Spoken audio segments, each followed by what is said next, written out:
Já potkám Zaorálka, tak ho pošlu do prdele, že je debil, neschopnej, no, a já mu to řeknu i veřejně. Příště mi dejte čísla, ta zavolám na to práce, pošlu do prdele, jako. Mark toho taky. Kráva nic nedělá, jako. Ty chlap, tak to. Tak strašný hajzel jsem,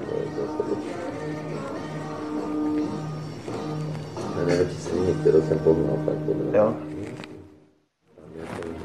Kamel, kterého ta píča Zrzana vyhodila. A zloupila. Ten blbeček, premiér, dneska bude vítat vagon nafty, která nám nepatří. A takový to debil, ne? To moje zaměstnanosti, ta píča, tak se jmenovala. Když odešla, tam byly dvě, ta Šafaříková a Eliášová. Já se prostě napsal Dlouhému, že do vás zastupuje, jo, který tam šel, aby byl prezident, jo. Goldman Sachs, reprezentant privátní, nemusím říkat, co to je za kariérist kurveného, který slíbil, že odstraní Pokorného z toho soudu arbitrážního a zase se domluvili. Vyšetřilo vlastně Rittigovi policajti, jak to tam vůbec přišlo, jak se tam dostalo, to svině Machová.